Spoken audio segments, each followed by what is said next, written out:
الشيطان الرجيم بسم الله الرحمن الرحيم والذين إذا فعلوا فاحشة أو ظلموا أنفسهم ذكروا الله فاستغفروا لذنوبهم ومن يغفر الذنوب إلا الله ولم يصروا على ما فعلوا وهم يعلمون وقال تعالى وتوبوا إلى الله جميعا أيها المؤمنون لعلكم تفلحون وقال تعالى يا أيها الذين آمنوا توبوا إلى الله توبة نصوحا عسى ربكم أن يكفر عنكم سيئاتكم ويدخلكم جنات تجري من تحتها الأنهار خالدين فيها من تحتها الأنهار يوم لا يخزي الله النبي والذين آمنوا معه نورهم يسعى بين أيديهم وبأيمانهم يقولون ربنا أتمم لنا نورنا واغفر لنا إنك على كل شيء قدير وقال تعالى وليست التوبة للذين يعملون السيئات حتى إذا حضر أحدهم الموت قال إني تبت الآن ولا الذين يموتون وهم كفار أولئك أعتدنا لهم عذابا أليما صدق الله العظيم وقال رسول الله صلى الله عليه وسلم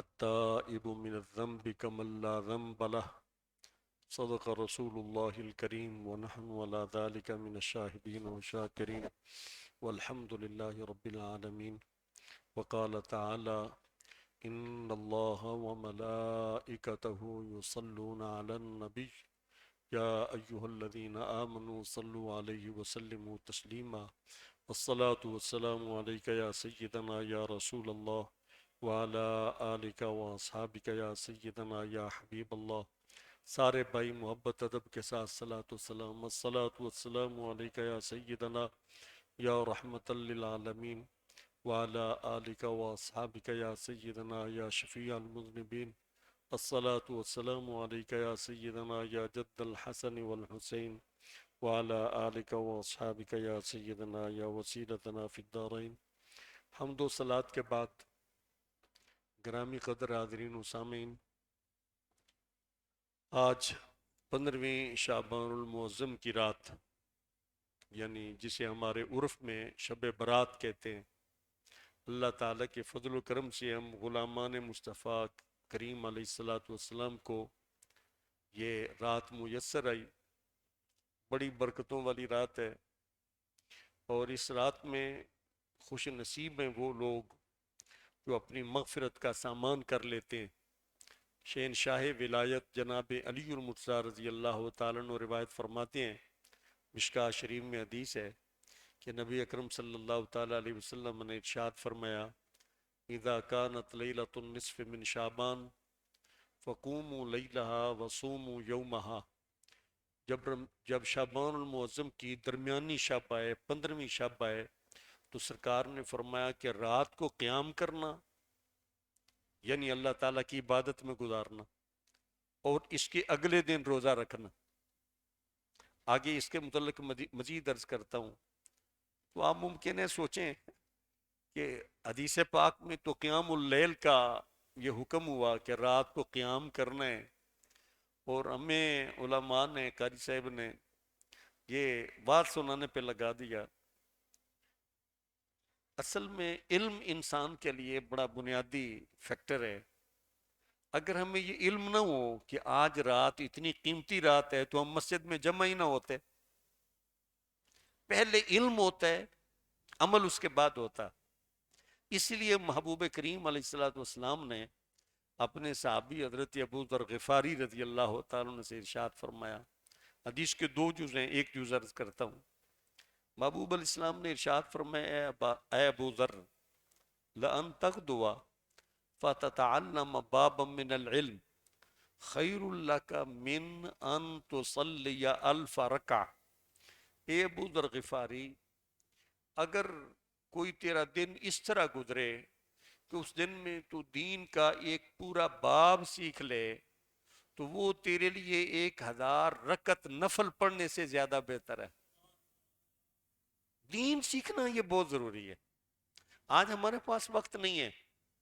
ہم جتنا یہ یونیورسٹیز میں کالجز میں جو کچھ ہم پڑھتے ہیں، میں اس حوالے سے اس کی مخالفت نہیں کرتا کہ یہ ہماری معاش کے لیے، دنیا کمانے کے لیے ایک مفید علم ہے.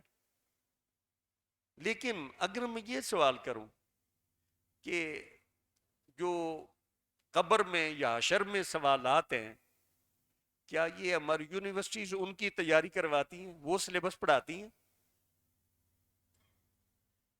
کیا یہ بتایا جاتا ہے کہ کل قیامت والے دن اللہ تعالیٰ کی بارگاہ میں جب تم حاضر ہوں گے تو اللہ تعالیٰ تم سے کیا کیا سوال کرے گا؟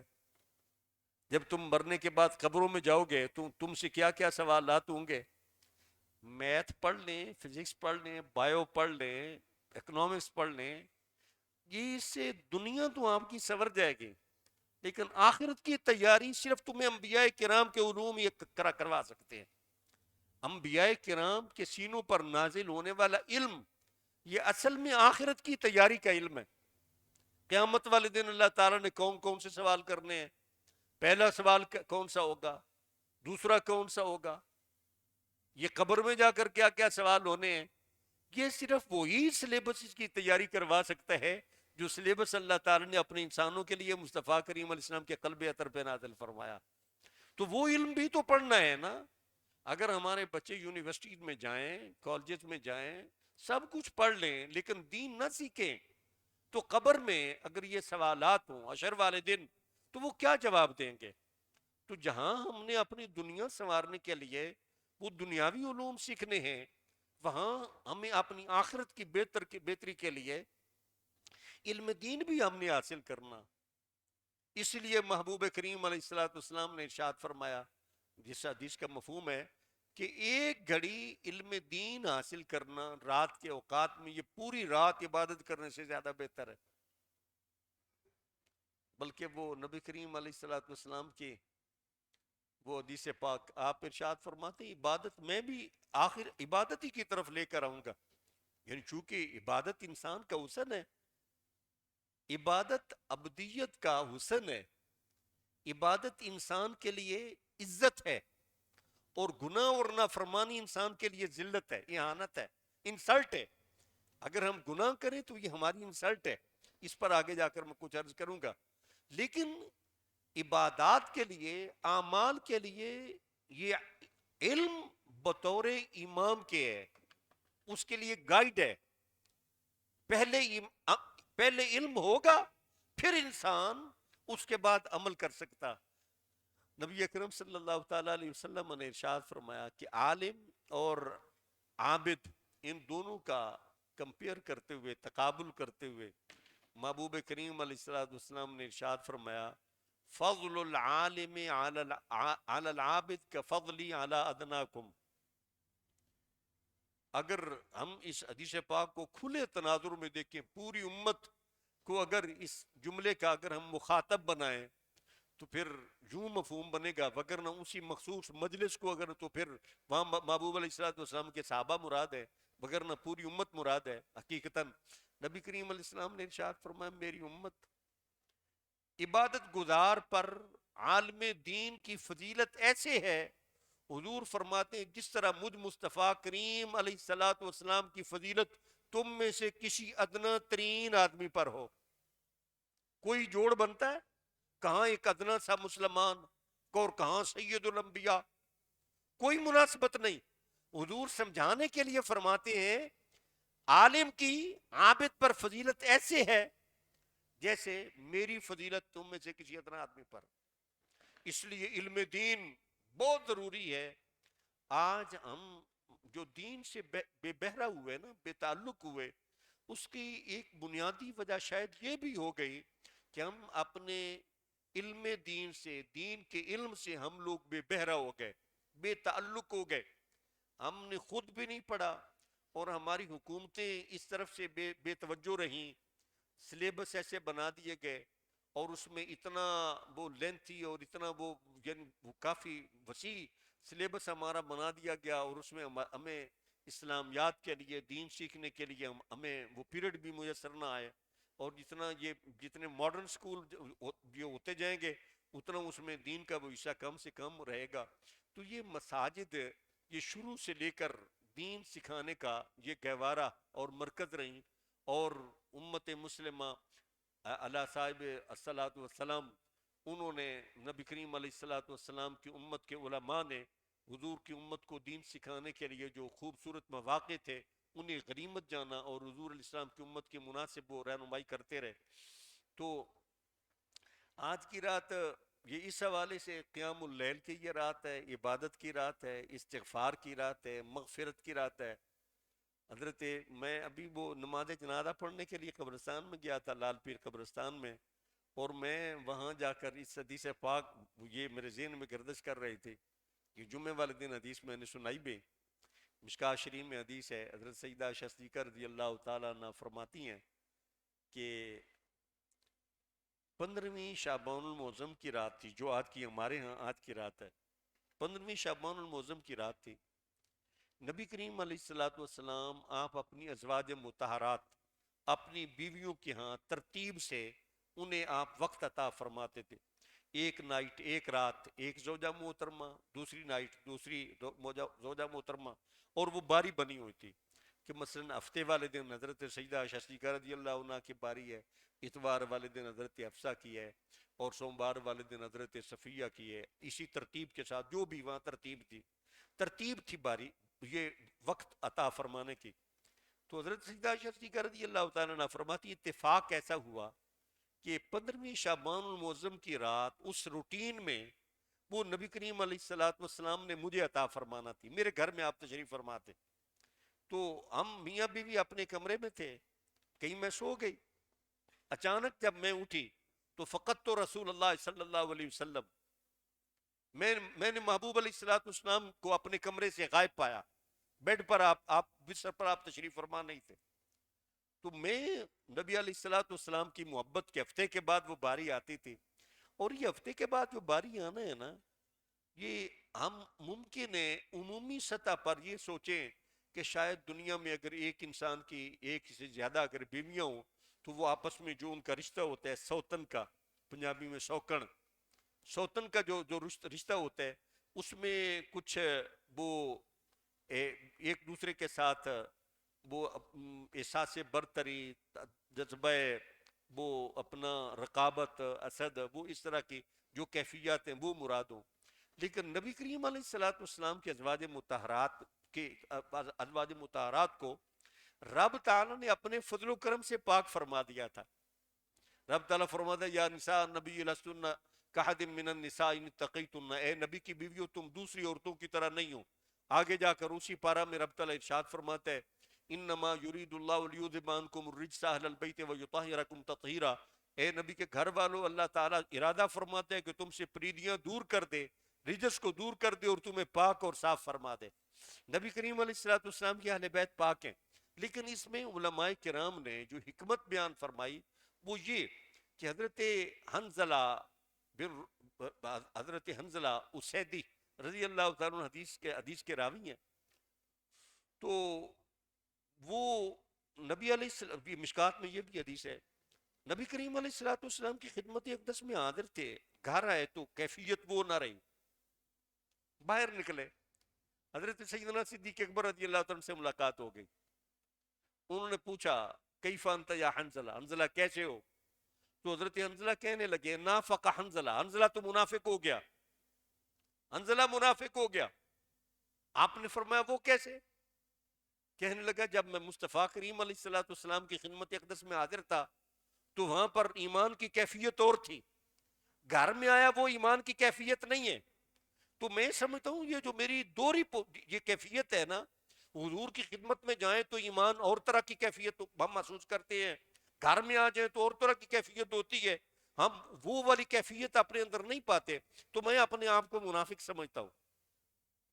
حضرت سیدنا صدیق اکبر رضی اللہ تعالی انہوں نے ان کے حسب حال مناسب کوئی کلمہ ارشاد فرمایا، پھر دونوں چل کر مصطفیٰ کریم علیہ الصلوۃ والسلام کی خدمت میں آ گئے، تو نبی کریم علیہ الصلوۃ والسلام سے حضرت حنزلہ نے جب حضور نے پوچھا کیا حال ہے، انہوں نے وہی بات کہہ دی، یا رسول اللہ صلی اللہ علیہ وسلم حنزلہ منافق ہو گیا۔ آپ نے پوچھا وہ کیسے؟ تو حضرت حنزلہ نے کہا یا رسول اللہ صلی اللہ علیہ وسلم، جب ہم آپ کی خدمت میں حاضر ہوتے ہیں تو ہماری کیفیت اور ہوتی ہے، گھر میں جائیں تو ہماری کیفیت اور ہوتی ہے۔ تو نبی اکرم صلی اللہ تعالیٰ علیہ وسلم نے ارشاد فرمایا اگر تمہاری وہی کیفیت ہو جو میرے سامنے ہوتی ہے تو گھر میں بھی جا کر تم اسی طرح رہو تو پھر فرشتے آ کر تمہارے ساتھ مصافحہ کریں۔ صحابہ فرماتے ہیں حضور کی موجودگی میں ہمیں یوں محسوس ہوتا تھا کہ ہم اللہ تعالیٰ کے قرب خاص کے مزے لے رہے ہیں، انوار و تجلیات کی وہاں ایسی برسات ہوتی تھی، قلب مصطفیٰ کا ایسا انعکاس اور حضور کی صحبت کا ایسا فیضان ہوتا تھا، صحابہ محسوس کرتے ہیں۔ تو وہی نبی کریم علیہ الصلوۃ والسلام کی خدمت اقدس میں جو قرب حق کی خاص کیفیت تھی، وہی کیفیت ازواج مطہرات کو نبی کریم علیہ الصلوۃ والسلام کی خدمت اقدس میں زیادہ سے زیادہ یہ ٹائم لینے پر ابھارتی تھی، اور اس وقت کو وہ غنیمت جانتی تھی۔ حضرت سیدہ عائشہ صدیقہ رضی اللہ تعالیٰ عنہ فرماتی ہیں جب محبوب علیہ الصلوۃ والسلام آپ کمرے سے غائب ہوئے تو میں پھر نبی کریم علیہ الصلوۃ والسلام کی تلاش میں نکلی، ازواج مطہرات کے حجرات مبارکہ وہ دیکھے، اب وہاں پر نبی کریم علیہ الصلوۃ والسلام تشریف فرما نہیں تھے۔ فرماتی ہیں کہ میں چلتے چلتے ڈھونڈتے ڈھونڈتے مصطفیٰ کریم علیہ الصلوۃ والسلام کے پیچھے پہنچ گئی، فَإِذَا هُوَ بِالْبَقِيعِ، تو میں نے دیکھا کہ مصطفیٰ کریم علیہ الصلوۃ والسلام مدینہ طیبہ کے قبرستان جنت البقیع میں تشریف فرما ہے۔ اس سے علماء یہ حدیث پاک سے یہ استدلال کرتے ہیں کہ 15ویں شعبان المعظم کی رات یعنی شب برات کو قبرستان میں جانا حضور کی سنت ہے۔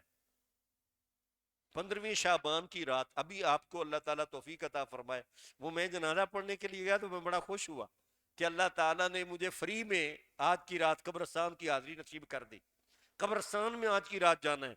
ابھی اس کے بعد گجرانوالہ میں ویسے یہ روٹین ہے کہ وہاں پر مسلمان بڑی کثرت کے ساتھ آج کی رات قبرستان میں جاتے ہیں، وہاں پر جائیں تو گہما گہمی آپ کو نظر آئے۔ اگر آپ یہاں سے فارغ ہوں تو آپ نے کوشش کرنی ہے کہ آج کی رات کو یعنی کم از کم قبرستان میں جا کر اپنی قبروں پر یعنی بالکل عین قبر پر جا کر نہ صحیح جتنی دور ممکن ہو قبرستان کی دیوار کے قریب جا کر کم از کم یہ ضرور فاتحہ خوانی کر کے ہیں، یہ محبوب علیہ الصلوۃ والسلام کی سنت ہے۔ تو حضرت سیدہ عائشہ صدیقہ رضی اللہ تعالیٰ عنہ فرماتی ہیں کہ نبی اکرم صلی اللہ تعالیٰ علیہ وسلم نے ارشاد فرمایا عائشہ کیا تجھے یہ خدشہ ہوا کہ اللہ تعالیٰ اور اس کے رسول صلی اللہ علیہ وسلم تیرا حق کسی اور کو دے دیں گے؟ یعنی وہ روٹین میں تیری باری تھی لیکن میں کسی اور جگہ پر وہ وقت کسی اور سودا محترمہ کو عطا فرما دوں گا۔ یہاں پر یہ جو جملہ ہے نا یہ بھی بڑا قابل توجہ ہے۔ نبی کریم علیہ الصلوۃ والسلام نے ارشاد فرمایا کنت تخافین ان یحیف اللہ علیک ورسولہ، کیا تو خدشہ کرنے لگی کہ اللہ اور اس کے رسول صلی اللہ علیہ وسلم تمہارا حق کسی اور کو دے دیں گے؟ اب حضرت سیدہ عائشہ صدیقہ رضی اللہ تعالیٰ عنہ وہ زوجہ محترمہ مصطفیٰ کریم علیہ السلام کی ظاہری طور پر وہ نبی کریم علیہ السلام کی طلب میں ان کی تلاش میں نکلیں، لیکن حضور نے فرمایا ان یحیف اللہ علیک ورسولہ، اللہ اور اس کا رسول تیرا حق کسی اور کو دے دے گا۔ اس کا مطلب ہے جہاں مصطفیٰ کریم علیہ الصلوۃ والسلام تشریف فرما ہوتے وہاں اللہ تعالیٰ کی خاص رحمتوں کا نزول ہوتا، وہاں اللہ تعالیٰ کی خاص رحمتوں کا نزول ہوتا۔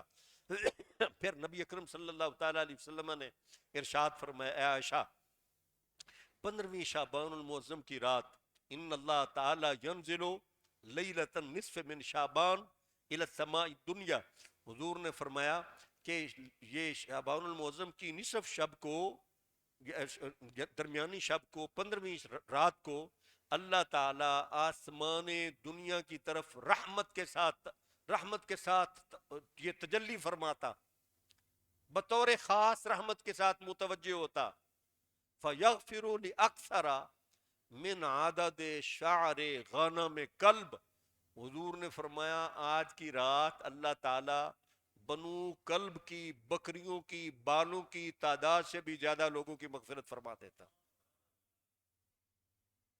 بنو کلب کی بکریوں کی بالوں کی تعداد کتنی ہوگی اللہ اور اس کے رسول جانتے ہیں، لیکن حضور نے فرمایا اس سے بھی زیادہ اللہ تعالیٰ لوگوں کی مغفرت فرما دیتا.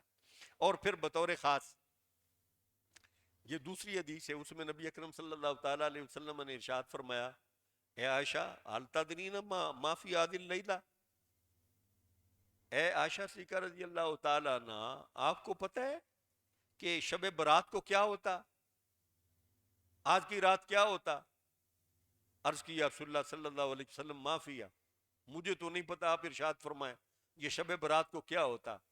نبی اکرم صلی اللہ تعالیٰ علیہ وسلم نے ارشاد فرمایا فیہا ان یکتب کل مولود بنی آدم فی هذه السنہ وفیہا ان یکتب کل حالک من بنی آدم فی هذه السنہ. نبی کریم علیہ الصلوۃ والسلام فرماتے ہیں کہ شب برات کو اس سال میں جتنے بچے سال کے اینڈ تک پیدا ہونا ہوتے ہیں ان سب کی تحریر آج کی رات لکھ دی جاتی ہے. جتنے بندوں نے فوت ہونا ہوتا ہے حضور نے فرمایا ان کے نام بھی آج کی رات لکھ دیے جاتے ہیں. یہ جو تقدیر کا مسئلہ ہے نا، تقدیر کا مسئلہ اس حوالے سے تھوڑی سی معروضات وہ پیش کرنی ہے. یہ بھی یعنی وہ آپ کی تسلی کے لیے یہ بات یہ کہہ دوں کہ ہم کوشش کریں گے کہ رات 12 بجے سے پہلے ایک بار دعا کر دیں، 11:30 12 بجے کے درمیان ایک بار دعا کر لیں گے. جو ہماری اجتماعی یہ جو مجلس والی نشست ہے یہ 12 سے پہلے ایک بار کمپلیٹ ہو جائے گی. اس کے بعد دعا کرنے کے بعد ہم آپ کو 15-20 منٹ یہ ٹائم دیں گے ریسٹ کے لیے. تازہ وضو وغیرہ بنا لیں، استنجا طہارت کر لیں، اور اس میں ہلکا پھلکا لنگر ہے، بس منہ کا ذائقہ تبدیل کرنے کے لیے تھوڑا میٹھا ہے، اس میں بندہ ذرا فریش ہو جاتا ہے. جنہیں شوگر نہیں ہو شوگر کے لیے نمکین نمک پارے بالکل لائٹ سا. اور اس کے بعد صلاۃ التسبیح پڑھائی جائے گی. مولانا عثمان صاحب یہاں پر یہ تشریف فرمائیں. صلاۃ التسبیح حضرت اس کے متعلق آپ نے حدیث سنی ہے، بخاری شریف میں حدیث ہے، نبی کریم علیہ الصلوۃ والسلام نے اپنے چچا حضرت عباس رضی اللہ تعالی عنہ سے ارشاد فرمایا تھا، جب انہوں نے کسی غلام یا کسی نعمت کا سوال کیا تھا تو آپ نے ارشاد فرمایا کہ چچا اس سے بہتر ہے کہ تو یہ نماز پڑھ لیا کرے، اور اس میں 350 مرتبہ وہ کلمات تسبیح اس کے اندر پڑھنے ہیں، 300 مرتبہ اس کے اندر وہ کلمات تسبیح پڑھنے 4 رکھتے ہیں. تو اس کے اندر اس سے نبی کریم علیہ السلام نے فرمایا یہ نماز پڑھنے سے تیرے نئے پرانے چھوٹے بڑے ظاہری باطنی سارے گناہ اللہ تعالیٰ معاف فرما دے گا. تو وہ ہم نے آخر پہ یعنی اپنے طور پر نماز تسبیح بھی ہم نے پڑھنی ہے. صلاۃ التوبہ کے متعلق بھی ہے کہ حضرت علی المرتضیٰ رضی اللہ تعالیٰ عنہ فرماتے ہیں کہ مجھے یہ روایت حضرت ابو بکر صدیق رضی اللہ تعالیٰ عنہ نے سنائی، اور ابو بکر صدیق رضی اللہ تعالیٰ عنہ سچ فرمایا. وہ فرماتے ہیں میں نے نبی اکرم صلی اللہ تعالیٰ علیہ وسلم کو سنا، حضور علیہ السلام فرماتے ہیں کہ جو بندہ جس سے کوئی گناہ سرزد ہو جائے، ما من عبد یذنب ذنبا، جو کوئی بندہ جس سے کوئی گناہ سرزد ہو جائے پھر اس کے بعد وہ بندہ جا کر وہ طہارت حاصل کرے، ثم یتطہر، پھر جا کر وہ طہارت وہ وضو بنائے، وضو کرنے کے بعد ثم یصلی، پھر اس کے بعد وہ جا کر 2 رکعت پڑھے، جسے ہم عام اصطلاح میں صلاۃ التوبہ کہتے ہیں. یہ روایت حضرت علی المرتضیٰ رضی اللہ تعالیٰ عنہ حضرت ابوبکر صدیق رضی اللہ تعالیٰ کے حوالے سے بیان کرتے ہیں، صلاۃ التوبہ کے حوالے سے، کہ حضور علیہ السلام نے فرمایا بندے سے گناہ ہو جائے اس کے بعد وہ بندہ تازہ وضو کرے اور 2 رکعت نفل پڑھے، تو اس کے بعد وہ اللہ تعالیٰ کی بارگاہ سے توبہ کرے تو رب تعالیٰ اس کے وہ گناہ معاف فرما دیتا. صلاۃ التوبہ بھی پڑھیں گے. جن لوگوں کے ذمے قضا نمازیں ہیں وہ اپنے طور پر ہم قضا نمازیں بھی پڑھیں گے، لیکن ان کے لیے جماعت نہیں ہوگی. جو لوگ نماز تہجد کے عادی ہیں روٹین میں پڑھتے ہیں انہیں نماز تہجد پڑھنی چاہیے. جن لوگوں نے ابھی تک نماز عشاء نہیں پڑھی ان سے التماس ہے کہ محفل کے اختتام پر نماز عشاء ضرور بھی ضرور پڑھیں، اور فجر کی نماز اور آج کے بعد نماز ترک کرنے کا ارادہ بالکل ختم کر دیں. ساری زندگی نماز پنجگانہ، یہ عبادات ہوئے تو انسان کے لیے حسن ہے، زینت ہے، عزت ہے. یہ کسی صورت میں ہمیں اس میں معافی نہیں ہے۔ اور پھر کیونکہ رات تھوڑی لمبی بھی ہے اور سارے بندے اتنا افورڈ نہیں کر سکتے کہ وہ ساری رات بیٹھے رہیں اور ویسے کوئی یہ وبائی یہ اپنا ماحول بھی ہے، اللہ تعالیٰ ہم سب کو اپنی پناہ عطا فرمائے۔ تو سحری کا انتظام آپ نے اپنے اپنے طور پر کرنا ہے پرسنلی، گھروں میں جا کر آپ اپنی سحری کریں گے، اور اس کے بعد جہاں کہیں وہ آپ کو فجر کی نماز کا وقت میسر ہے آپ نے وہ فجر کی نماز ادا کرنی ہے، لیکن ہم نے ایسا کرنا ہے کہ 12 بجے تک ایک دعا ہم نے کر دینی ہے، اور اس یعنی 12 بجے تک یہ کچھ توبہ کے متعلق ابتدائی یہ میں کچھ یاد دہانیاں کرواؤں گا، یہ وگرنہ آپ یہ سب کچھ یہ پہلے سے جانتے ہیں، اور پھر اس کے بعد ہم انشاءاللہ یہ اجتماعی طور پر یہ دعا کریں گے جس میں اپنے لیے، اپنے گھر والوں کے لیے، فوت شدہ کے لیے، زندوں کے لیے مغفرت کی اجتماعی دعا کریں گے، اور بھی جتنی وہ جس طرح کی وہ حدیث ہے نا، اللہم صلی علی سیدنا محمد وعلی آل سیدنا محمد مبارک وسلم، دوسری حدیث ہے اس میں نبی اکرم صلی اللہ تعالیٰ علیہ وسلم فرماتے ہیں کہ آج کی رات بطور خاص اللہ تعالیٰ آسمان دنیا کی طرف نزول جلال فرماتے ہیں، اور یہ آسمان سے یہ ندا یہ سنائی دیتی ہے سوائے جن و انس کے، اور اس میں یہ کہا جاتا ہے حل من مستغفر فاغفر لہ، اللہ تعالیٰ فرماتا ہے کوئی بخشش کا طلبگار کو بندہ چاہتا ہے کہ میرے گناہ بخش دیے جائیں، وہ میری بارگاہ میں عرض کرے، تو اللہ تعالیٰ ارشاد فرماتا ہے فاغفر لہ، جو آج کی رات مجھے اپنی گناہوں کی معافی مجھ سے مانگے گا، اللہ تعالیٰ فرماتا ہے میں اس کے سارے گناہ معاف فرما دوں گا۔ تو یہ بڑی خاص یہ رات ہے، تو یہ جو بطور خاص یہ حدیث میں نے آپ کو حضرت عائشہ صدیقہ رضی اللہ تعالیٰ عنہ والی سنائی کہ آج کی رات میں ہر بچہ جو پیدا ہونا ہوتا ہے سال میں نیکسٹ ایئر میں ان کے نام لکھ دیے جاتے ہیں، اور جنہوں نے فوت ہونا ہوتا ہے وہ بھی لکھ دیے جاتے ہیں۔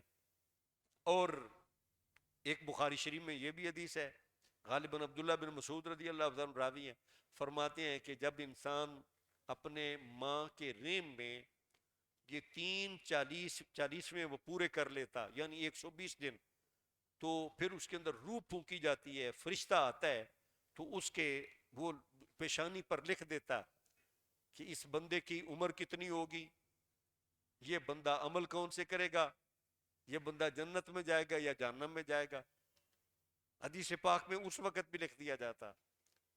تیسری حدیث ہے مسلم شریف میں، نبی کریم علیہ الصلوۃ والسلام فرماتے ہیں کہ اللہ تعالیٰ نے زمین و آسمانوں کی تخلیق سے 50,000 سال پہلے جو کچھ جہان میں ہو رہا ہے ہوتا رہے گا وہ سارے کا سارا اللہ تعالیٰ نے پہلے سے لکھ دیا۔ آج بات بندے ایسے ہیں، میرا بھی ان سے پالا پڑا، کہتے ہیں جناب ایسی کوئی بات نہیں، کوئی تقدیر شقدیر نہیں، بس جہان ویسے ہی چل رہا۔ حضرت عبداللہ بن عمر رضی اللہ تعالیٰ عنہ صحابی رسول ہیں، ان سے یہ روایت یحییٰ بن یامر نے بیان کی، مسلم شریف کی کتاب الایمان کی یہ پہلی حدیث ہے۔ یحییٰ بن یامر فرماتے ہیں کہ ہمارے علاقہ بصرہ میں معبد جوہنی نام کا ایک آدمی تھا جس نے سب سے پہلے یہ کہا تقدیر نام کی کوئی چیز نہیں، ان الامر الف، بس معاملہ بغیر کسی سابقہ اللہ تعالیٰ کی تحریر ارادے کے خود بخود یہ جہان کا یہ نظام چل رہا، جس طرح کے آج کل کے ایتھیسٹ وغیرہ لوگ، منکرین خدا، دہریے لوگ یہ اس طرح کے کلمات کہہ دیتے ہیں، اور یہ یعنی انہیں صحابہ جو ہیں ایسے عقیدے والوں کو قدریہ کہتے ہیں جو تقدیر کے انکاری ہیں۔ یحییٰ بن یامر کہتے ہیں کہ میں اور حمید بن عبد الرحمن حمجری ہم دونوں بصرہ کے رہنے والے تھے، حج یا عمرے کے لیے ہمیں مکہ مکرمہ میں جانے کا اللہ تعالیٰ نے موقع عطا فرمایا، تو ہم نے یہ بات پہلے سے یہ آپس میں یہ طے کر لی کہ یار اگر مکہ مکرمہ میں ہمیں کوئی حضور علیہ السلام کا صحابی ملے نا تو ہم نے اس سے یہ ضرور پوچھنا ہے کہ تقدیر پر ایمان کیا یہ ضروریات دین میں سے ہے، یا ٹھیک ہے بندہ کہہ دے تقدیر نام کی کوئی چیز نہیں تو اس سے کام چل جاتا۔ کہتے ہیں کہ اب جب ہم مکہ مکرمہ میں پہنچے تو اتفاق ایسا ہوا کہ صحابی رسول حضرت عبداللہ بن عمر، حضرت عمر بن خطاب رضی اللہ عنہ کے صاحبزادے ہمیں مسجد حرام کے اندر ہمیں مل گئے۔ فرماتے ہیں کہ ہم دونوں نے موقع کو غنیمت جانا، ایک حضرت عبداللہ بن عمر کے دائیں ہو گئے اور دوسرا ساتھی بائیں طرف ہو گیا، اور حضرت یحییٰ فرماتے ہیں کہ میں نے یہ سمجھ لیا کہ میرا بھائی جو دوسرا ساتھی ہے حمید، یہ مجھے موقع دے گا کہ میں سوال کر لوں. کہتے ہیں کہ میں نے پوچھ لیا کہ اے صحابی رسول، قد ظہر قبلنا ناس یقرؤون القرآن ویتکفرون العلم وهم یقولون اللہ قدر ان الامر الف. حضرت یحییٰ فرماتے ہیں کہ میں نے صحابی رسول کو کہا کہ اے صحابی رسول، ہمارے علاقے میں کچھ لوگ پیدا ہوئے جو قرآن کریم بڑا پڑھتے ہیں.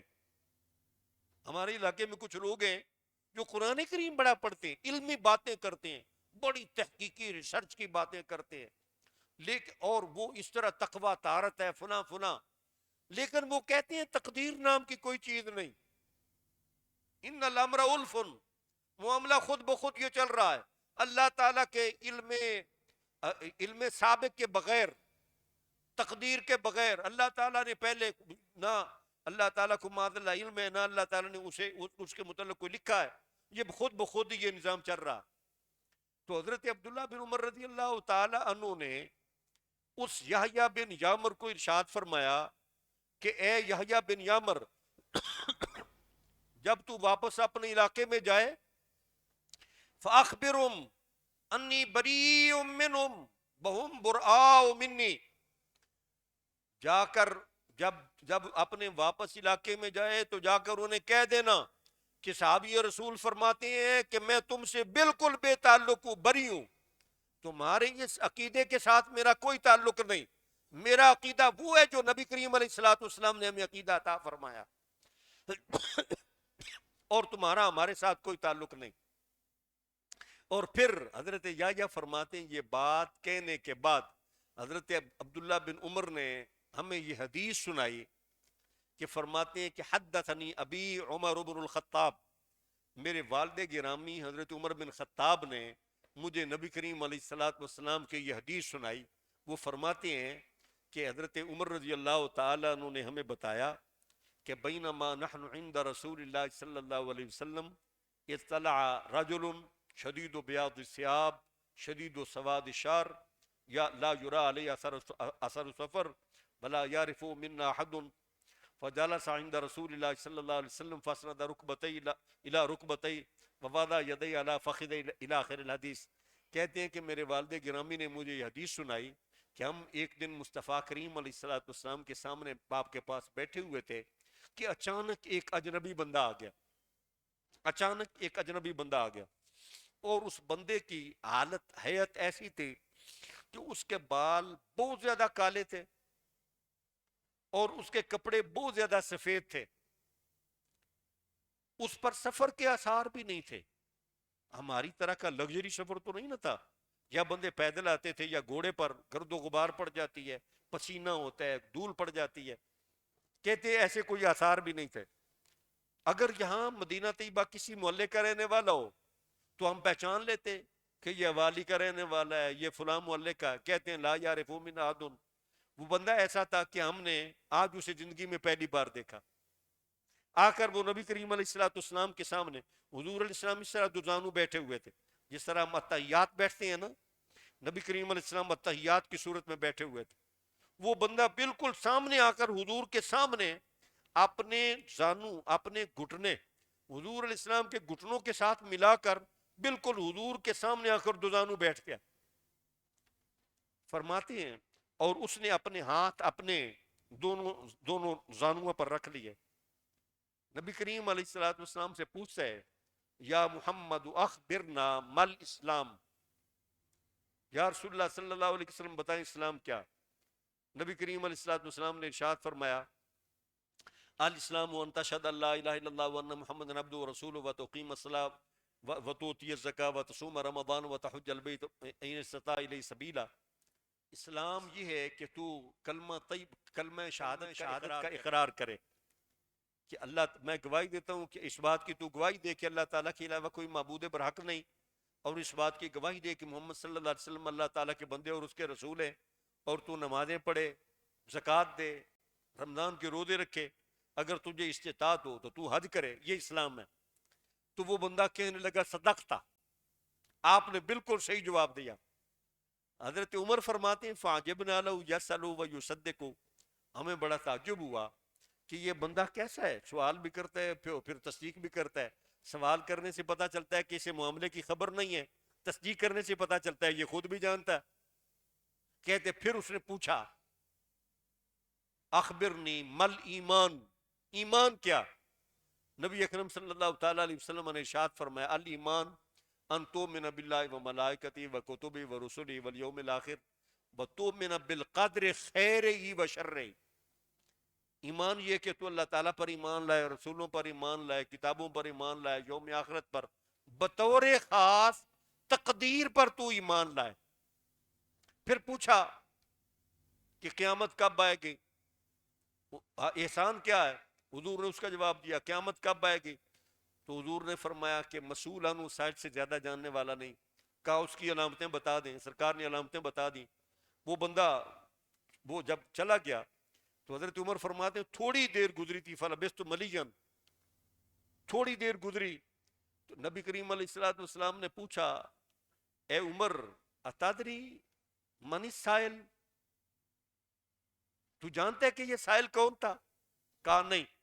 نبی اکرم صلی اللہ تعالیٰ علیہ وسلم نے ارشاد فرمایا ہوا جبریل اتاکم یعلمکم دینکم، یہ سائل کی روپ میں جناب جبریل امین علیہ السلام تھے۔ یہ سائل کی روپ میں جناب جبریل تھے، اس لیے آئے تاکہ سوال کریں اور میں جواب ارشاد فرماؤں اور تمہیں سوال و جواب کے ذریعے سے تمہیں تمہارا دین سکھا جائے۔ ایمان تقدیر پر لانا، اس کا سوال تو جناب جبریل نے بھی کیا، ایمان حقیقی بنتا کب ہے؟ اور حضرت عبداللہ بن عمر رضی اللہ تعالیٰ نے یہ حدیث ارشاد فرمائی جو بندہ تقدیر پر ایمان نہیں رکھتا گویا کہ وہ ایمان اللہ تعالیٰ کی ذات پر ایمان نہیں رکھتا۔ یہ تقدیر اصل میں یہ ہے کہ اللہ تعالیٰ نے جہان بنانے سے پہلے جو جہان بنانے کا ارادہ فرمایا اپنے علم ازلی کے مطابق، اس اپنے علم ازلی کو رب تعالیٰ نے اپنے ارادہ مبارکہ کو لوح محفوظ میں تحریر فرما دیا، اسے تقدیر کہتے ہیں۔ علماء یہ قضاء و قدر ہے نا، قضاء و قدر، قدر کا معنی ہوتا ہے اندازہ کرنا، قضاء کا معنی فیصلہ یا حکم۔ اللہ تعالیٰ نے جو ابتداءً جہان بنانے کا ارادہ فرمایا اسے قدر کہتے ہیں، تقدیر۔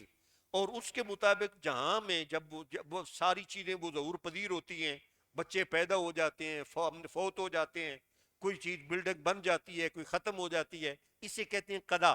اس لیے آپ جب یہ سنتے ہیں کہ ہم میں سے کوئی بہن بھائی فوت ہو جاتا ہے تو مسجد میں اعلان ہوتا ہے کہ فلاں بھائی، مثال کے طور پر زید بن فلاں، اللہ تعالیٰ کی قضاء سے، قضاء الہی سے فوت ہو گئے۔ قضاء کا معنی اللہ تعالیٰ کے حکم سے، اس کے فیصلے سے، یہ اللہ تعالیٰ کا نظام ہے۔ اور یہ ایسا کیوں ہے؟ ہم عمومی طور پر یہ اپنا پہلے سے پلان انجینئر اس لیے لکھ لیتے ہیں، مثال کے طور پر یہ بلڈنگ بنانی ہے، مسجد بنانی ہے، اس کے متعلق جو ہمارا انجینئر ہوگا وہ اپنے علم کے مطابق پہلے ایک ایسٹیمیٹ کرے گا، وہ یہ پلان کرے گا کہ اس بلڈنگ کی ہائٹ اتنی ہونی چاہیے، اس کی ویڈتھ اتنی ہو، اس کی لینتھ اتنی ہو، اور وینٹیلیشن کے لیے اتنے ہم اس کے اندر وہ ونڈوز رکھیں گے، اتنے دروازے رکھیں گے، اور اس کے یہ اس کے اندر ہم میٹیریل وغیرہ لگائیں گے، اور وہ جتنا پلان ہوگا اسے پھر وہ لکھ لیتے ہیں۔ انجینئر کسے کہتے ہیں نا؟ تو انجینئر کوئی ہم نے برج بنانے ہو، بلڈنگز بنانی ہو، تو ہمارے جو انجینئرز ہوتے ہیں اسے بنانے والے وہ اپنے ایسٹیمیٹ وقت سے پہلے لکھ لیتے ہیں تاکہ کہیں اگر بندہ بھول جائے تو وہ اس کے مطابق اپنا پلان جو ہے اس پر وہ عمل کر سکے۔ لیکن اللہ تعالیٰ تو بھولنے سے بھی پاک ہے، اللہ تعالیٰ کو تو یہ خدشہ نہیں کہ میں نے اگر نہ لکھا تو پھر بھول جاؤں گا۔ اللہ نے کیوں لکھا؟ قرآن کریم نے بڑا خوبصورت اس کا جواب دیا۔ اور یقین جانے جس بندے کو یہ تقدیر کا یہ راز معلوم ہو جائے وہ بندہ کبھی پریشان نہیں ہوتا۔ یہ تقدیر کا یہ جو راز قرآن نے ارشاد فرمایا نا، اتنا خوبصورت راز ہے۔ پارہ 27 سورہ حدید، رب تعالیٰ ارشاد فرماتا ہے ما اصابکم من مصیبت فی الارض ولا فی انفسکم الا فی کتاب من قبل ان نبرأها، ان ذالک علی اللہ یسیر لکی لا تأسوا علی ما فاتکم ولا تفرحوا بما آتاکم واللہ لا يحب كل مختال فخور صدق اللہ العظیم.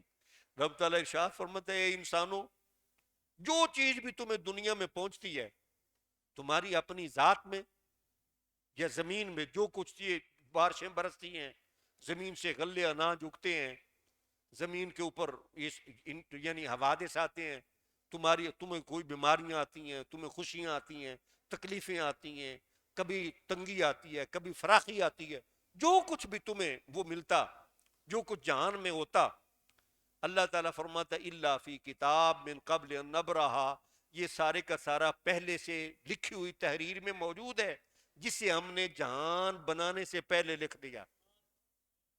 بندے کے ذہن میں خیال آتے اتنا بڑا جہان اور اس کے اندر اتنی انواع کی مخلوقات تو یہ کیسے ممکن ہے کہ ایک ذات سب کچھ لکھ لے. اللہ تعالیٰ فرماتا ہے ان ذالک علی اللہ یسیر جہان بنانے سے پہلے جہان کا پلان لکھ لینا اللہ کے لیے بڑا آسان ہے. اللہ کے لیے مشکل نہیں ہے کہ یہ کس طرح یہ اللہ تعالیٰ نے اتنے بڑے جہان کا یہ پلان کر لیا. کیوں لکھا؟ خدشہ بولنے کا نہیں تھا. فرمایا اس لیے لکھا لِكَيْ لَا تَأْسَوْا عَلَى مَا فَاتَكُمْ وَلَا تَفْرَحُوا بِمَا آتَاكُمْ. اس لیے ہم نے لکھا ہے تاکہ اے انسانوں جو چیز تمہیں دنیا میں نہ ملے اس پر تم غمگین نہ ہونا پریشان نہ ہونا. جو مل جائے اس پر اترانا نہیں.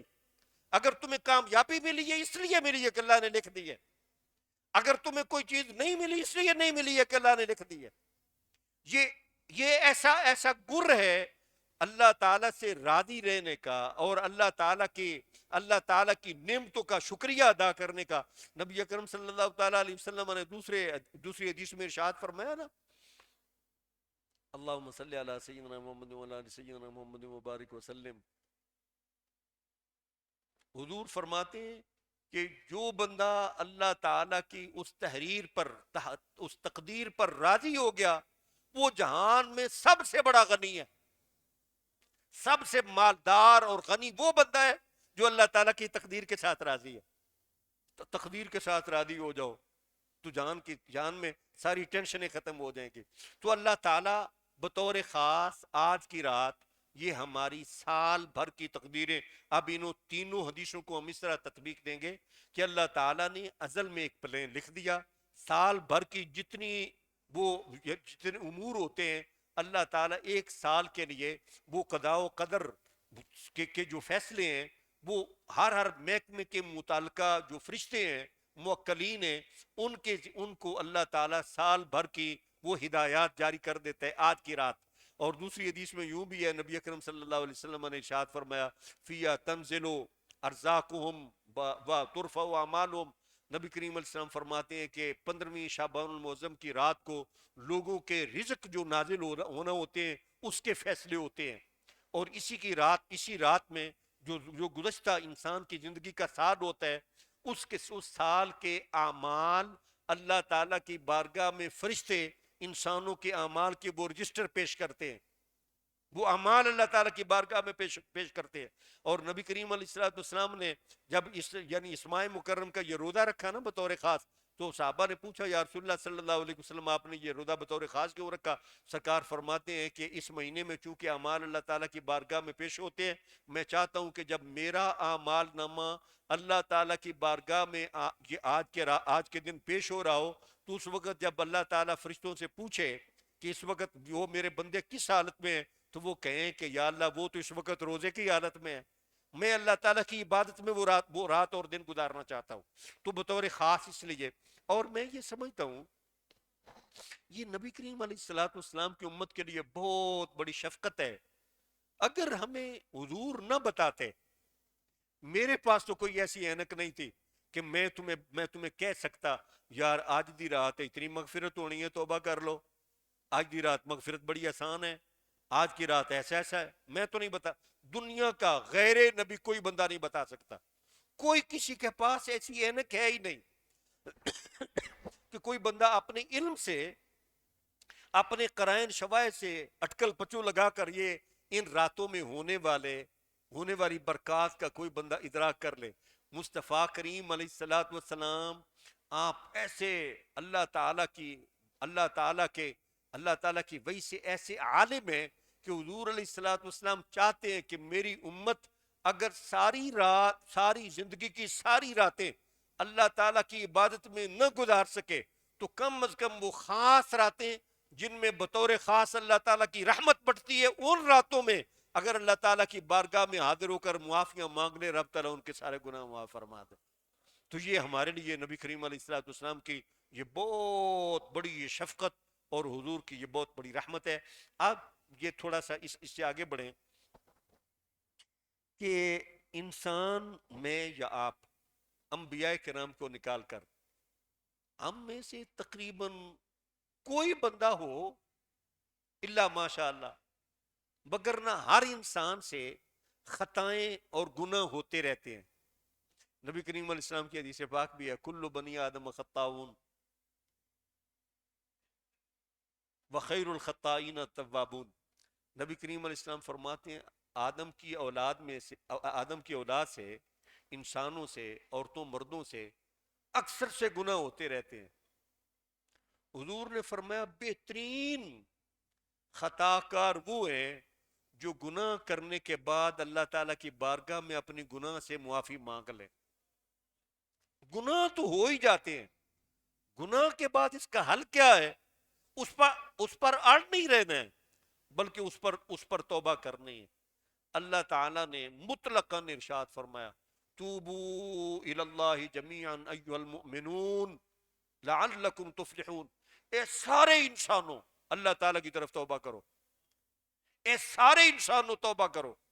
جب ہم قرآن و حدیث کا مطالعہ کرتے ہیں تو باوجود اس کے کہ انبیاء کرام وہ گناہ نہیں کرتے, وہ معصوم عن الخطا ہوتے ہیں, گناہ پر تمکن کے باوجود ان سے اللہ تعالیٰ گناہ سرزاد نہیں ان سے گناہ سرزاد نہیں ہوتا, اللہ تعالیٰ ان کے لیے گناہ کو پیدا نہیں فرماتا. لیکن اس کے باوجود ہم قرآن و حدیث کے صفحات میں دیکھتے ہیں کہ اللہ تعالیٰ کی بارگاہ میں تو نبی بھی توبہ کرتے ہیں. حضور علیہ السلام فرماتے ہیں میں روزانہ 70 بار توبہ کرتا ہوں. ایک حدیث میں حضور فرماتے ہیں میں 100 بار استغفار کرتا ہوں. تو جب انبیاء کرام گناہ نہ کرنے کے باوجود وہ استغفار فرماتے ہیں تو میں اور تو ہم سے تو گناہ ہو جاتے ہیں, تو ہمیں تو بطریق اولا توبہ کرنی چاہیے. یہ توبہ انسان کے لیے عزت ہے, توبہ ذلت نہیں ہے, توبہ انسان کے لیے عزت ہے. جب انسان سچے دل سے توبہ کر لیتا ہے تو اللہ تعالیٰ توبہ کرنے والوں کو اللہ تعالیٰ اپنے محبوبوں میں شامل فرما لیتا. وہ حضرت ابو اسحاق اسفرائینی کے حوالے سے حضرت امام غزالی نے ارشاد فرمایا, وہ فرماتے ہیں 40 سال تک سچی توبہ کی وہ دعا کرتے رہے, حالانکہ بہت نیک تھے لیکن اہل اللہ کا اپنا حال ہوتا. انہیں اگر امام غزالی جیسا بندہ, حضرت دادا صاحب جیسا بندہ, اگر اور استاد اپنا ابو القاسم کشیری جیسا بندہ اگر انہیں استاد ابو اسحاق اسفرائینی کہتے ہیں تو کتنی بڑی شخصیت ہوں گے. انہیں استاد کہتے ہیں دادا صاحب, امام غزالی انہیں استاد کہتے ہیں. وہ کہتے ہیں میں 40 سال تک دعا کرتا رہا توبہ کے متعلق, یا اللہ حقیقی توبہ نصیب کر دے. تو 40 سال کے بعد اللہ تعالیٰ کی بارگاہ میں عرض کرتے ہیں یا اللہ 40 سال سے ایک ہی دعا کر رہا ہوں اور کوئی بڑی چیز بھی نہیں مانگی, صرف یہی کہ یا اللہ حقیقی توبہ نصیب فرما دے. تو مجھے تو ابھی تک جس طرح میں چاہتا ہوں ابھی تک تو وہ مجھے اس انداز سے وہ توبہ کی حقیقت میسر نہیں آئی. تو رب تعالیٰ نے انہیں اعلان فرمایا کہ اے ابو اسحاق تو مجھ سے مقام محبوبیت مانگ رہا, تو مجھ سے مقام محبوبیت مانگ رہا. کہا یا اللہ میں نے تو سچی توبہ کی توفیق مانگی.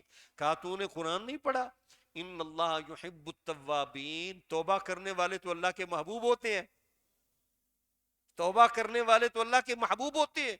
توبہ نعمت ہے, توبہ عزت ہے, توبہ اللہ تعالیٰ کی بارگاہ میں انسان کو عزت والا بنا دیتے. اور توبہ ایک یعنی ایسی دولت ہے.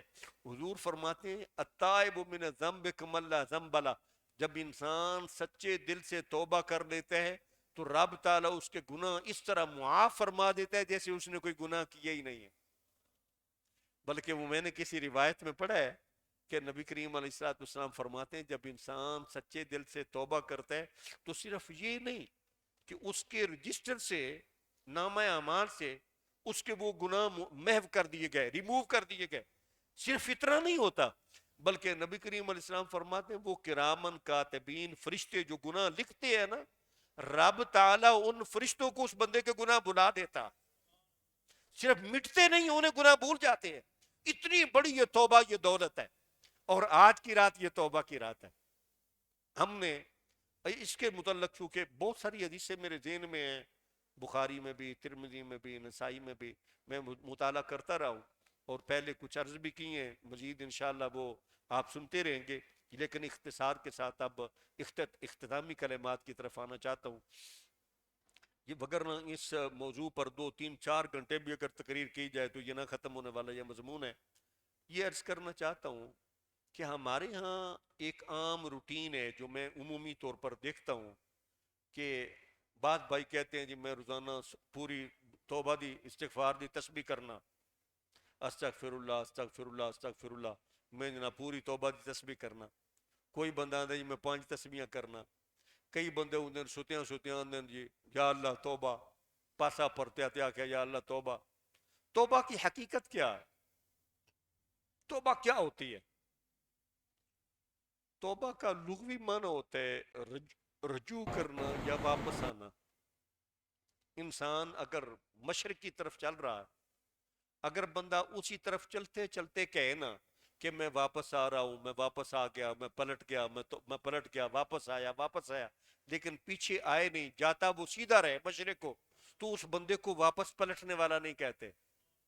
واپس پلٹنے والا وہ بندہ ہوگا جو جہاں وہ یہ کہے نا کہ میں واپس آ رہا ہوں، پھر دوسرا قدم اس سے آگے نہ اٹھائے، پھر واپس پلٹ آئے۔ تو توبہ یہ ہے کہ آج سے پہلے جو ہم نے اللہ تعالیٰ کی نافرمانی کی روش اختیار کی، راستہ چلتے رہے نافرمانی کا، نمازیں چھوڑی، کسی بھائی سے زنا کا ارتکاب ہو گیا، وہ زنا کی وادی میں وہ چل نکلا، کوئی شراب نوشی یا نشے کی لت میں پڑ گیا، وہ اس وادی میں چل نکلا، کوئی بندہ ظلم زیادتی کی کسی اور وادی میں پھنس گیا، کوئی لوگوں کے حقوق غصب کرنے لگا، کوئی حرام کھانے لگا، کوئی لوگوں کے حقوق غصب کرنے لگا، کسی نے اپنے والدین کو ناراض کر لیا، کوئی قطع ریمی کی روش پر چل نکلا، کوئی بندہ جو ہے وہ گالی گلوچ اور گانے وہ ناچ اس روش پہ نکل گیا۔ تو وہ بندہ وہ اسی روش پر رہے اور روزانہ وہ 70 بار وہ کہے کہ میں واپس آ گیا، میں واپس آ گیا، میں واپس آ گیا۔ اگر وہ واپس نہیں آیا تو اس سے بڑا جھوٹا کون ہے؟ توبہ کیا ہے؟ بے نمازی کی توبہ یہ ہے کہ وہ اپنی آئندہ کی نمازیں ترک کرنا چھوڑ دے۔ زناکار کی توبہ یہ ہے کہ وہ آئندہ زنا کرنا چھوڑ دے۔ حرام خور کی توبہ یہ ہے کہ آئندہ حرام کھانا چھوڑ دے۔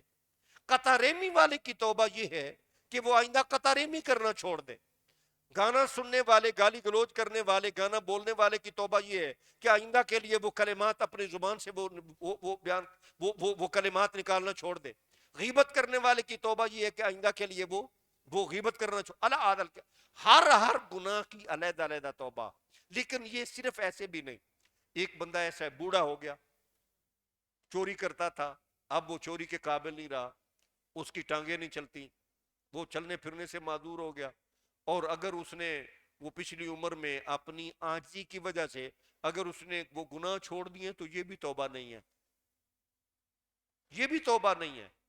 ایک بندہ ہے وہ ہر وقت وہ اپنی آنکھوں سے وہ خیانت کرتا تھا، نامحرموں کو دیکھتا تھا، اس کی آنکھیں خراب ہو گئی، اسے نظر نہیں آتا، تو یہ توبہ نہیں ہے۔ توبہ کیا؟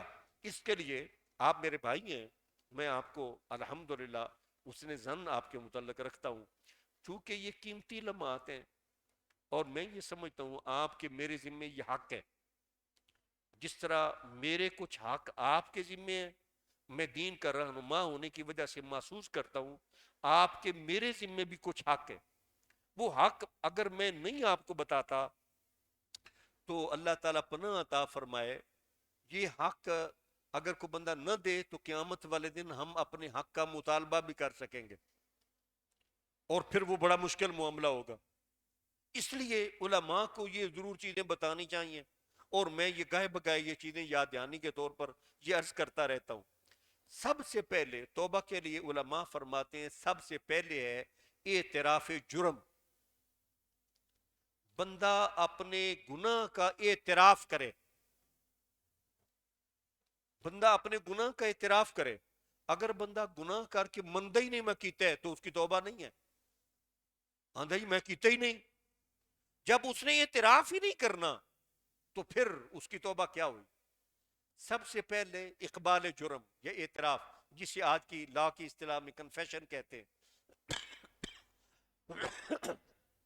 اعتراف جرم کہ یا اللہ تو نے ہم انسانوں پر، مومنوں پر تو نے نمازیں فرض فرمائی، یا اللہ میں اس بات کا اعتراف کرتا ہوں کہ 14 سال کی عمر میں، 13 سال کی عمر میں بالغ ہو گیا، لیکن میری عمر 30 سال ہو گئی، یا اللہ میں نے نمازیں نہیں پڑھی۔ آج میں اپنے اس جرم کا اعتراف کرتا ہوں۔ پھر جرم کا جو اعتراف ہوتا ہے نا، یہ دو طرح کا ہوتا ہے۔ کبھی کبھی ہم دیکھتے ہیں کہ مجرم لوگ اپنے، جب ہم جولیوں میں اپنے ساتھیوں میں بیٹھتے ہیں تو وہ اپنے جرائم کا بڑے فخر کے ساتھ اظہار کرتے ہیں کہ وہ میں نے ڈکیتی کی، وہ پولیس والے آ گئے، میں انہیں جھانسا دے کر نکل گیا، وہ میں نے فلاں بندے کو قتل کیا، اتنے بندوں کے جمگٹے میں نے اپنے فریق کو، اپنے مخالف کو میں نے مار دیا، وہ میں نے کسی کو سمجھ نہ آنے دی۔ بڑے بڑے فخر کے ساتھ لوگ اپنے جرائم کا اظہار کرتے ہیں، وہ بھی اعتراف نہیں۔ اور اس کا دوسرا رکن ہے اعتراف کے ساتھ ندامت، شرمندگی۔ یا اللہ مجھے کرنا نہیں چاہیے تھا، بہت پریشان ہوں، یا اللہ میں شرمسار ہوں، مجھے نمازیں چھوڑنی نہیں چاہیے تھی، یا اللہ مجھے اپنے والدین کے سامنے اونچی آواز سے بولنا نہیں چاہیے تھا، مجھے فلاں کا حق مارنا نہیں چاہیے تھا، یا اللہ مجھے اپنے بھائی کا حق کھانا نہیں چاہیے تھا۔ پہلے کھانے کا اعتراف بھی ہو، پھر اس کے بعد ندامت بھی ہو، یہ کبر اور فخر کے ساتھ نہیں، اعتراف ندامت کے ساتھ ہو۔ تیسری چیز ہے آئندہ کے لیے اس گناہ کے چھوڑنے کا پکا ارادہ، عزم بالترک۔ اگر بندہ گناہ کے چھوڑنے کا ارادہ نہیں نہ کرتا، کہتے ہیں گناہ چھڑنا نہیں لیکن چلو توبہ کر لینے، تو وہ توبہ نہیں ہے۔ توبہ یہ ہے کہ انسان جو گناہ کی روش چل رہا ہے اسی وقت اس گناہ کو چھوڑ کر واپس اللہ تعالیٰ کی اطاعت کی طرف آ جائے۔ معصیت کو چھوڑ کر اللہ تعالیٰ کی بندگی کی طرف آنا، اصل میں یہ توبہ۔ گناہ کا اعتراف، ندامت، اور ترک کا پکا ارادہ، عزم بالترک، یہ تین چیزیں۔ ابھی بھی علماء فرماتے ہیں ابھی بھی انسان کی توبہ مکمل نہیں، ابھی بھی توبہ مکمل نہیں ہے۔ اب ہم نے جو اللہ تعالیٰ کی نافرمانیاں کی ہیں وہ کس کیٹیگری کی ہیں، ان کی نوعیت کیا ہے؟ اگر کسی انسان نے کسی دوسرے بھائی کی زمین ہتھیا لی ہے، کسی کے پلاٹ پر قبضہ کر لیا، کسی کا مال وہ ڈکیتی سے، دھوکہ دہی سے اس نے وہ قبضہ کر لیا، کسی کا پیسہ وہ بٹور لیا، تو اب وہ کہ جناب میں اعتراف بھی کرتا ہوں، ندامت بھی کرتا ہوں اور آئندہ نہیں لوں گا، لیکن وہ پہلے وہ پیسے یا پہلا پلاٹ واپس نہیں کرتا، تو اس بندے کی توبہ صحیح نہیں ہے، اس بندے کی توبہ صحیح نہیں۔ توبہ یہ ہے کہ جس بندے کا جو حق قابل واپسی ہے، جب تک وہ بندہ واپس نہیں کرتا تب تک وہ بندہ اللہ تعالیٰ کی بندگی کی طرف، اطاعت کی طرف آ ہی نہیں رہا، وہ اپنے گناہ پر بھی قائم ہے اور پھر وہ کہتے یا اللہ مجھے معاف کر دے۔ تو یہ زیادتی ہے، انسان اپنے آپ کو دھوکہ دیتا۔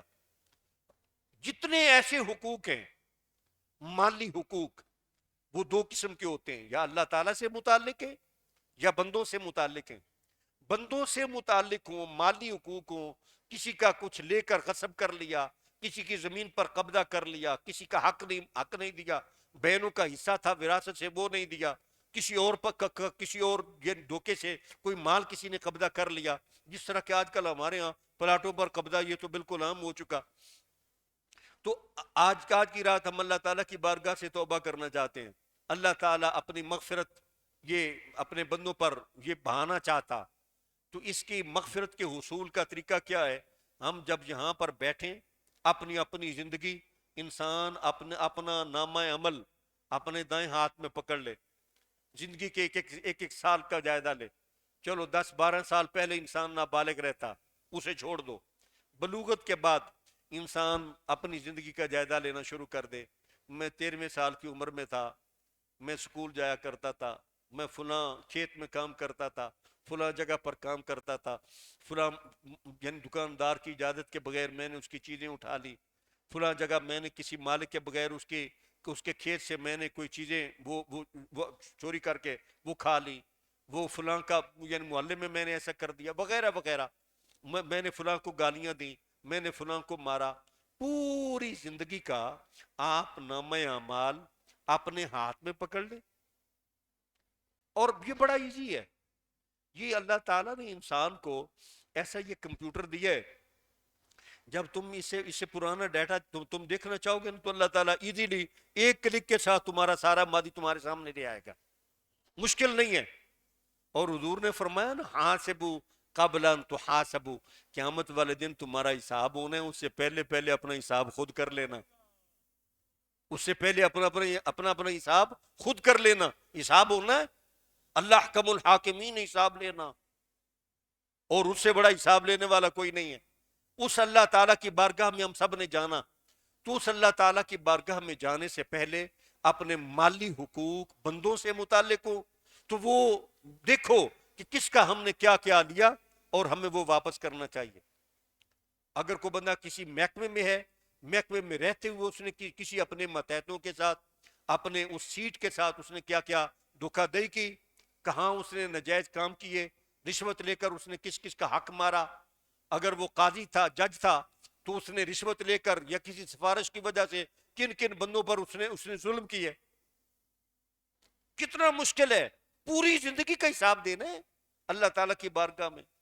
اور وہ جامع ترمذی میں حدیث ہے نا، حضرت ابو ہریرہ رضی اللہ عنہ راوی ہیں، فرماتے ہیں نبی اکرم صلی اللہ علیہ وسلم نے ارشاد فرمایا کہ قیامت والے دن جب انسان اللہ تعالیٰ کی بارگاہ میں ہر بندہ پیش ہوگا، وہ دوسری حدیثوں میں ہے کہ حضور فرماتے ہیں ہر بندہ اکیلا اکیلا اپنی زندگی کا حساب دے گا، ون بائی ون، اکیلا اکیلا، ترجمان بھی نہیں ہوگا، کوئی ٹرانسلیٹر نہیں، اکیلے بندے نے اور پوری زندگی کا حساب دینا.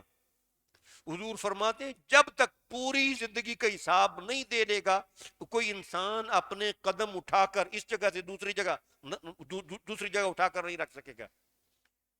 ایک پاؤں ایک جگہ پر کھڑے ہو کر پوری زندگی 60 سالہ زندگی کا تو نے حساب دینا تو پھر کل یہ جو تیری سروس ہے، آج ہم یہ سمجھتے ہیں کہ اگر ہم ایسے سیٹ پر ہیں، ایسے عہدے پر ہیں، ہمارے لنکس بڑے ہیں محکمے کے ساتھ، ہماری وہ سینئرز کے ساتھ، اپنے آفیسر کے ساتھ ہماری بڑی الیکس لیک ہے، اور یہ سیاسی پارٹیوں کے ساتھ، سیاسی رہنماؤں کے ساتھ ہمارا تعلق ہے، بندہ یہ سمجھتا ہے کہ یہ نون لیگ کا بندہ ہے، یہ تحریک انصاف کا ہے، یہ پی پی کا ہے، یار اس کے ہاتھ بہت لمبے ہیں. افسر سمجھتے ہیں اگر ہم نے اس کی انکوائری کی پوچھا تو یہ ہمیں کہیں ٹرانسفر ہی نہ کروا دے، کہیں ایسا نہ کر دے.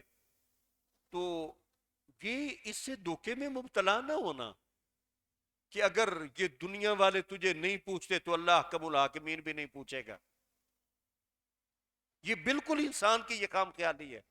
بلکہ میں تو یہ کھلے عام دھڑلے سے یہ بات کہتا ہوں، یہ ایک حدیث پاک بھی ایسی ہے نا. آج ہمارے ہاں بہت سارے ایسے بندے ہیں جو اپنی چرب زبانی سے، اپنے پیسے کے بلبوتے پر، اپنی سیاسی یا معاشرتی وجاہت یا سٹیٹس کی وجہ سے لوگ اپنے حق میں فیصلے کروا لیتے. محبوب علیہ السلام کے زمانے میں ایسا ہوا کہ کوئی بندہ تھا، دو فریق پیش ہوئے. ایک گروپ جو ہے وہ بڑا چرب زبان تھا، تیز زبان تھا، منافق تھے. انہوں نے جھوٹ بول کر، جھوٹے وہ گواہ پیش کر کے انہوں نے نبی کریم علیہ السلام سے اپنے حق میں فیصلہ کروا لیا. اللہ تعالیٰ نے، اور یہ ایسے کیوں ہوا؟ اس لیے کہ دنیا میں عام جج وہ وہی کا پابند نہیں. امت کے لیے شریعت بنانا تھی کہ قاضی نے، جج نے ہمیشہ یہ گواہیاں دیکھ کر، وٹنس دیکھ کر، ان کی گواہی کے مطابق اس نے فیصلے کرنے ہیں. حضور علیہ السلام نے وہ فیصلہ فرما دیا.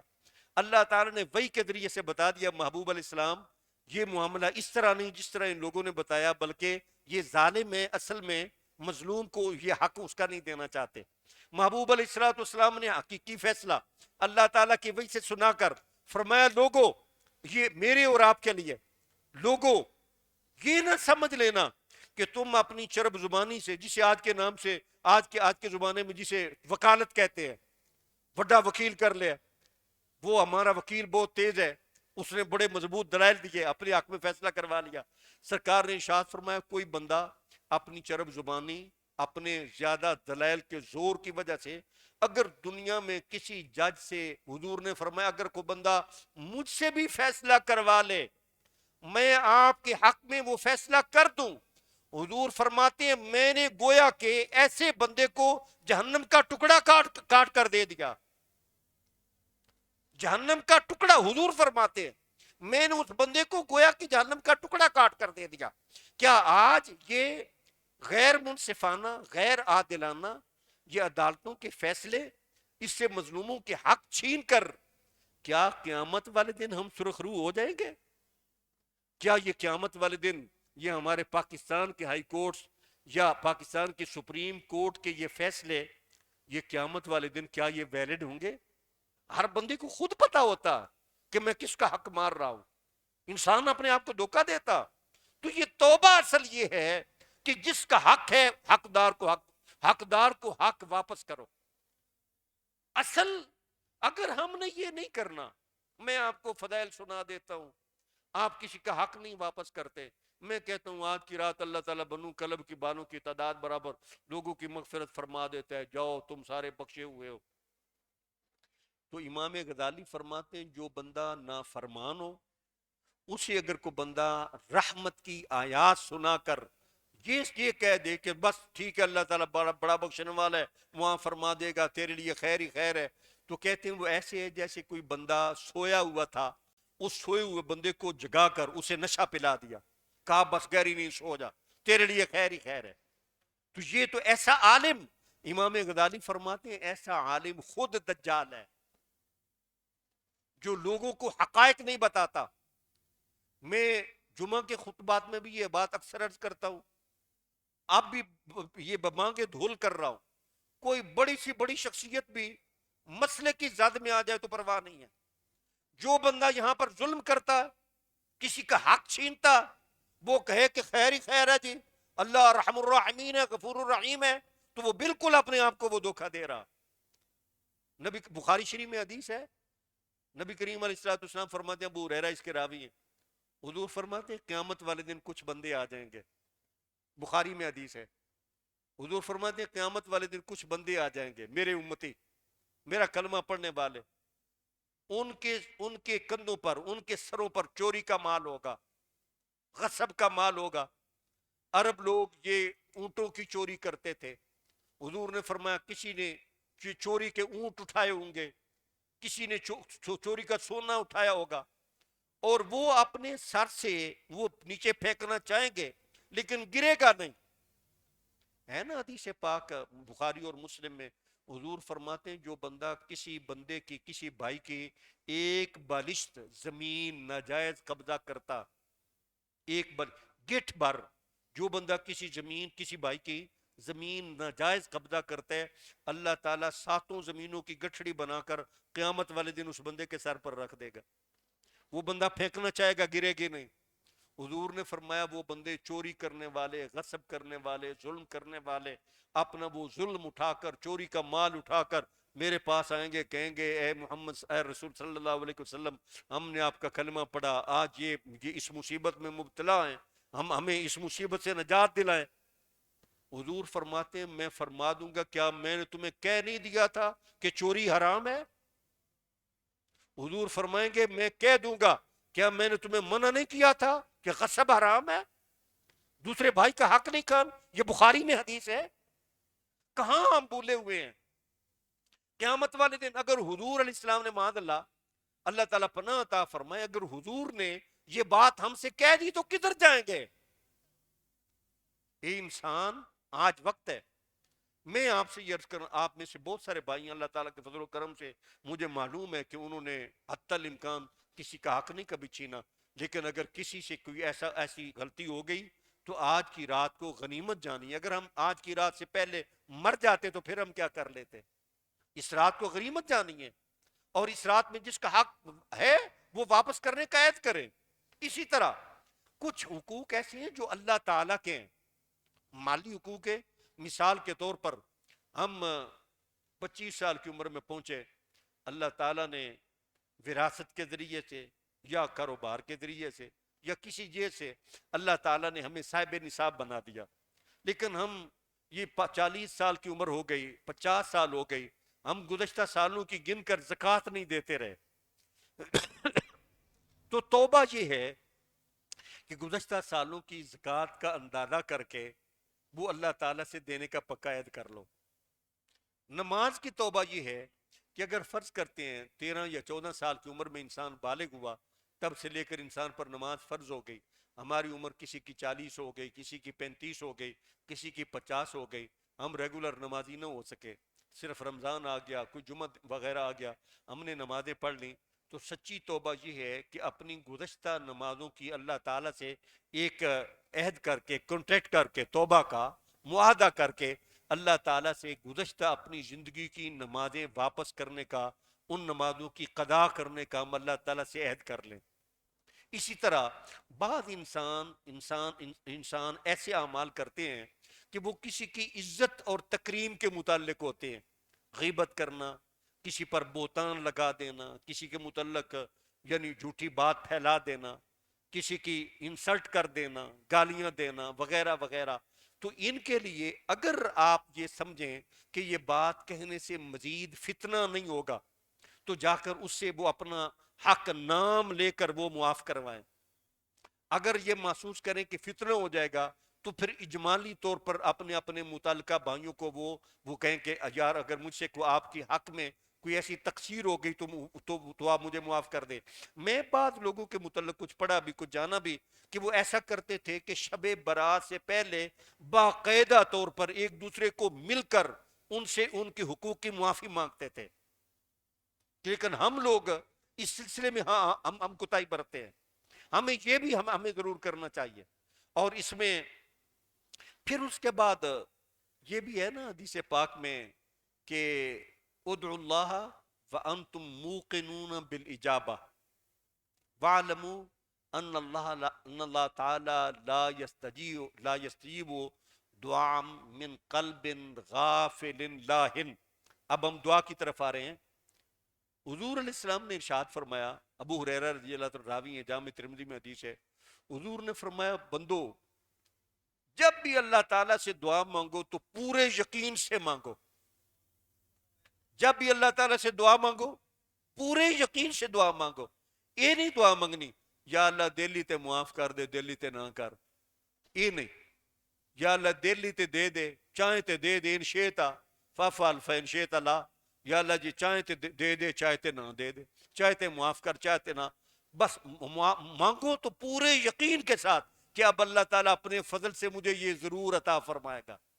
لیکن حضور نے فرمایا فاعلموا جان لو ان اللہ تعالی لا یستجیب دعا من قلب غافل لاہن۔ غافل اور دوسرے کاموں میں مشغول، لہو و لعب میں مشغول بندے کی دعا رب تعالیٰ قبول نہیں فرماتا۔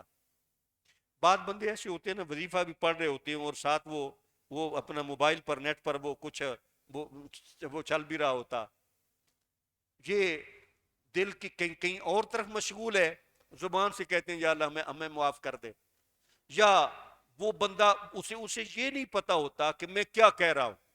حضور نے فرمایا ایسے غافل اور لاہی کی دعا اللہ تعالیٰ قبول نہیں فرماتا۔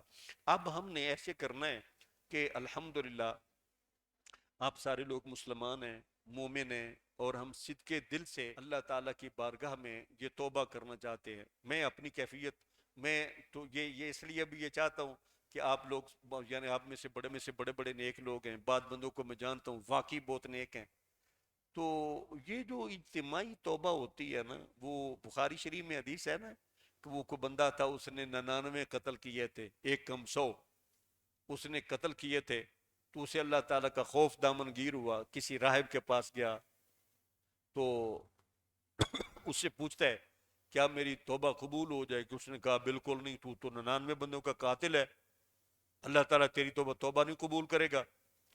تو اس نے اسے بھی قتل کر دیا، کہا چلو پورا 100 ہو جائے۔ تو پھر کچھ دیر گزرنے کے بعد پھر اسے خوف دامن گیر ہوا اللہ تعالیٰ کا کہ میں تو 100 بندوں کا قاتل ہوں، میری کیسے بخشش ہوگی؟ تو پھر کسی وہ اللہ والے کے پاس، عالم کے پاس گیا جو تو اس دور کی کتاب کا عالم تھا۔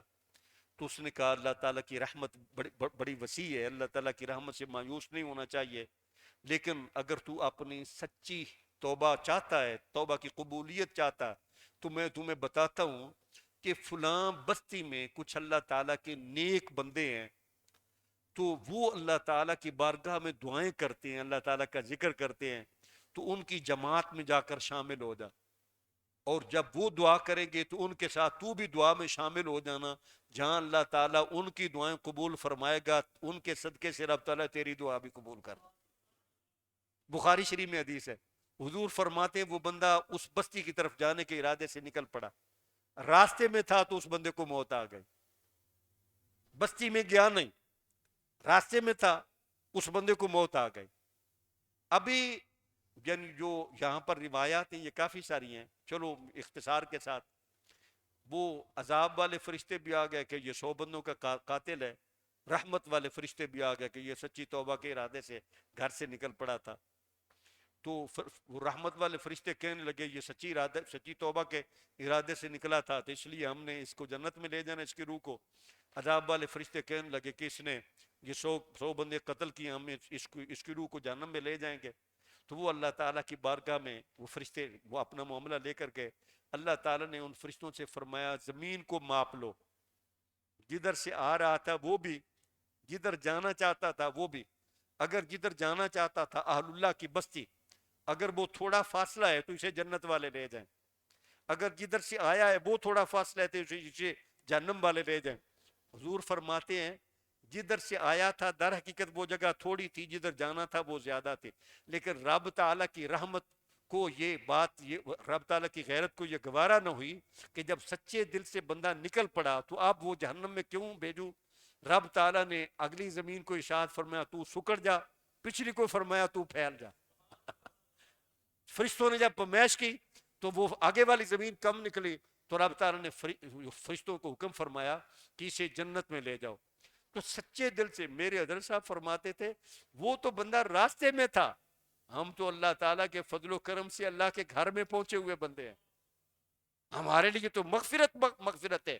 ادعوا اللہ وانتم موقنون بالاجابہ، اللہ تعالیٰ سے اس یقین کے ساتھ دعا کرنی ہے کہ اللہ تعالیٰ اپنے فضل و کرم سے ہم سب کو یقینی طور پر مغفرت عطا فرم۔ اور یہ رات ہے بھی مغفرت کی رات، اور حضور علیہ السلام نے ہمیں بشارتیں دی ہیں۔